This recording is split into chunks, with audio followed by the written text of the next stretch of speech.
మన horticulture officer Chakrapani గారిని మాట్లాడవలసిందిగా కోరుకుంటున్నాను. ఈరోజు నవనిర్మాణ ఫౌండేషన్ ఆధ్వర్యంలో ఏరువాక అగ్రి ఎక్సలెన్స్ అవార్డ్స్ ఫంక్షన్కి ముఖ్య అతిథిగా ఇచ్చేసిన గౌరవనీయులు మాజీ మంత్రి బాబుమోహన్ గారికి, మరియు సినీ నటి కవిత గారికి, మరియు డాక్టర్ ఆర్ఎస్ఎస్ గారికి, మిత్రులు రాంబాబు గారికి, మరియు మిత్రులు నవనిర్మాణ ఫౌండేషన్ వ్యవస్థాపకులు రాంబాబు గారికి, మరియు ఈ విద్యా సంస్థల అధినేత మా మంచి మిత్రుడు సుందర్ గారికి, మరి వేదిక మీద మీ అందరికి కూడా పేరు పేరు నమస్కారం తెలియజేస్తా ఉన్నాను.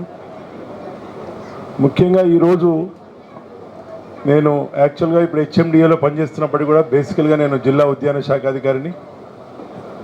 ఈరోజు ప్రభుత్వము వ్యవసాయము మరియు రైతుల సంక్షేమం కోసం, రైతాంగ అభివృద్ధి కోసము కొన్ని వేల కోట్లు ఖర్చు పెట్టినప్పటికీ కూడా ఇప్పుడు రైతు వ్యవసాయంలో తన సమస్యల్ని మనకి చూపించారు. వీటికి ప్రత్యామ్నాయంగా చూసినట్లయితే నేను ఒక 5-10 నిమిషాలు సమయం తీసుకుని కూడా చెప్తాను.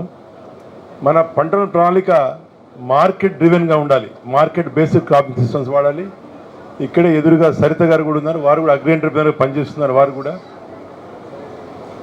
అలా కాకుండా మధ్య దళారుల మీద చిక్కి నష్టపోతూ ఉన్నారు. దీనికోసం ప్రభుత్వము, కేంద్ర ప్రభుత్వము రైతు ఉత్పత్తి సంఘాలను పెట్టింది, ఫార్మర్ ప్రొడ్యూసర్ కంపెనీస్ని. ఈ ప్రొడ్యూసర్ కంపెనీస్ ద్వారా ఇప్పుడు డాక్టర్ ఆర్ఎస్ఎస్ గారు ఒక బుక్ ఇచ్చారు. ఆ బుక్ చూస్తే సిట్రస్ మీద ప్రోటోకాల్ ఉంది. దానిని మధ్య దళారులు లేకుండా రైతు ఉత్పత్తి సంఘాల ద్వారా ACABC agri clinic and agri business సెంటర్స్ని, అగ్రి గ్రాడ్యుయేట్స్ గుర్తించి కేంద్ర ప్రభుత్వమే ఉచితంగా శిక్షణ ఇస్తుంది. 5 రైతులకి, 5 అగ్రి ఎంటర్ప్రైనర్స్కి బీఎస్సీ ఏజీ కానీ అగ్రికల్చర్ పాలిటీ 5 కోట్ల రూపాయలు లోన్ ఇస్తుంది. దీనిలో 25 లక్షల సబ్సిడీ కూడా ఇస్తుంది.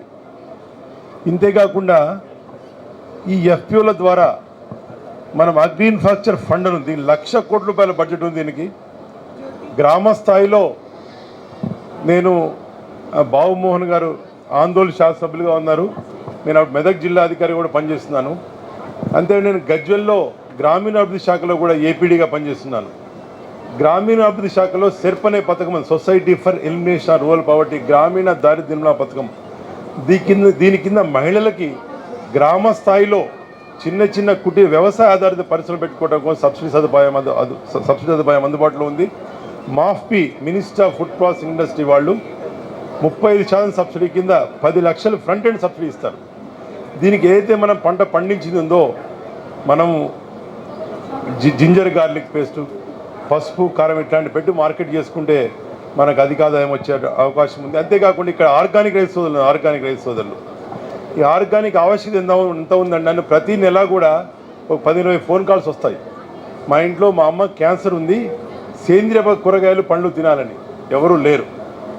కాబట్టి ఈ సేంద్రియ వ్యవసాయాన్ని కూడా ప్రభుత్వము అత్యధికంగా ప్రోత్సహిస్తూ ఉంది. ఎఫ్పిఓల ద్వారా కనుక 100 మంది రైతులు 100 ఎకరాలు కనుక ఆర్గానిక్ ఫార్మింగ్ చేపడితే NCOF, national centre for organic farming ద్వారా 50 లక్షల రూపాయల గ్రాంట్ ఉంది. కాబట్టి ఇలాంటి ఇక్కడున్న అందరూ సేంద్రియ రైతులే. కాబట్టి మీరందరూ కూడా ఈ పథకాలన్నింటినీ తీసుకెళ్ళడం కోసము నవనిర్మాణ ఫౌండేషన్ వారికి ఒక ప్రభుత్వ అధికారిగా మేము తప్పకుండా చేతినిస్తాము. నేను మా స్టేట్ ఆఫీసర్ ప్రెసిడెంట్గా కూడా ఉన్నాను. ఇంకా చాలామంది రైతులకి ఈ ఫౌండేషన్ విషయం ద్వారా రైతులు తీసుకెళ్ళి గ్రామ స్థాయిలో మాకు ప్రతి జిల్లాలో కూడా రైతు శిక్షణ శిబిరం ఏర్పాటు చేస్తూ ఉంటాము. దానికి వేదిక మిమ్మల్ని కూడా ఆహ్వానిస్తాము. కాబట్టి దీన్ని ఒక ఉద్యమంలాగా తీసుకెళ్ళాలి. ఇంతేకాకుండా ప్రభుత్వము రైతు భరోసా, ఎన్ని వేల కోట్లు ఖర్చు పెట్టినా కూడా రైతు జీవితంలో మార్పు రావడం లేదు. వ్యవస్థలో ఎన్నో రంగాల్లో మార్పులు వస్తూ ఉన్నాయి, రైతు జీవితంలో మార్పు రావడం లేదు. దీనికి ముఖ్యంగా మనము రైతు యొక్క ఆలోచన సరళి మార్చుకోవాలి, టెక్నాలజీ ఇంటర్వెన్షన్ చేయాలి. వ్యాపార స్థలంలో వ్యాపారం చేస్తే మనకి ఎంత లాభం వస్తుంది లెక్క వేస్తాం, ఏ పంట వేస్తే ఎంత లాభం వస్తామో ఆలోచించుకోవాలి. అలా కాకుండా మనం పంట వేసేసి ప్రభుత్వం గిట్టుబాటు ధర కొనాలంటే చాలా కష్టం. ప్రభుత్వ సొమ్ము ప్రభుత్వం ఉన్న డబ్బు ప్రజాధనమే. ఇంకో సంతోష విషయం అంటే, నాకు తెలిసిన రైతులు లక్ష్మీనారాయణ గారు నాకు సంగారెడ్డిలో మంచి రైతు, మళ్ళీ వాళ్ళ అబ్బాయి కూడా నాకు చిన్ననాటి మిత్రుడు, మళ్ళీ మా రాణకి కూడా వచ్చింది అనుకోకుండా. ఆదర్శ్ ఫ్రెండ్, వాళ్ళ ఫాదర్కి కూడా కరీంనగర్ నుంచి ఉత్తమ మ్యాంగో రైతుగా ఇక్కడ అవార్డు ఇస్తూ ఉన్నారు. కాబట్టి ఇక్కడ ఉన్న రైతులందరూ కూడా రైతాంగంలోకి వెళ్ళా ఉత్తమ రైతులు. కాబట్టి వీళ్ళు ఏ విధంగా ఒక మేధోమదనం చేసి ఏ విధంగా కనుక మన వ్యవసాయం లాభసాటి అవ్వాలంటే ముఖ్యంగా పురుగు మందులు వాడుకోవాలి. ఒక చిన్న ఉదాహరణ చెప్పి ముగిస్తాను. లండన్లో ఒక పుట్టిన బేబీకి ఇన్ఫెక్షన్ వచ్చింది. ఇన్ఫెక్షన్ ఎందుకు వచ్చిందని పరిశోధన చేస్తే ఆ తల్లి పాలను పరిశోధన చేశారు.